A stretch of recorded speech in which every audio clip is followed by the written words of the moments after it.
महाराष्ट्रातील ज्या क्रांतिकारी महिला आहेत, राणी चेन्नम्मा असेल, माता जिजाई असेल, रमाई असेल, सावित्रीबाई फुले असतील, कल्पना चावला असतील, अशा समस्त क्रांतिकारी महिलांना महिला दिनाच्या हार्दिक हार्दिक शुभेच्छा। भारत देश स्वतंत्र झाला, परंतु भारतातली स्त्री अजूनही स्वतंत्र झालेली आहे आणि स्त्रीवर होणारे अन्याय अत्याचार अजूनही थांबलेले नाहीत।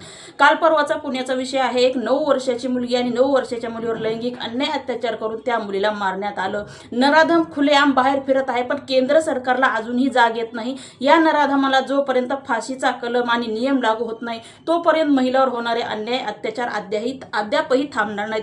भारतामधला असा कुठला गाव आहे, कुठला देश आहे, कुठली गल्ली आहे आणि कुठला विभाग आहे की त्या विभागामध्ये महिला ही सुरक्षित आहे आणि केंद्र सरकारने महिला सुरक्षेसाठी आतापर्यंत कुठलं हे सुरक्षा कवच बनवलेलं आहे। म्हणून भारतामध्ये महिलांचा जो 8 मार्च हा महिलांचा दिन साजरा करण्यात येतो। खरं तर हा दिन साजरा केला पाहिजे का? तर साजरा करण्यातच उपयोग नाही, कारण जी या भारताची जननी आहे, या भारताची जी माता आहे, त्या मातेवर दिवसेंदिवस होणारे अन्याय अत्याचार वाढत असतील तर ज्या महिलांचा आज आपण दिन साजरा करतो तो दिन खरंच आपण साजरा केल्या समान आहे का?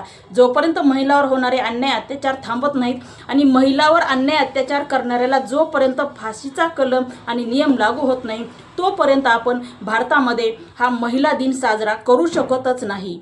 जय हिंद, जय महाराष्ट्र।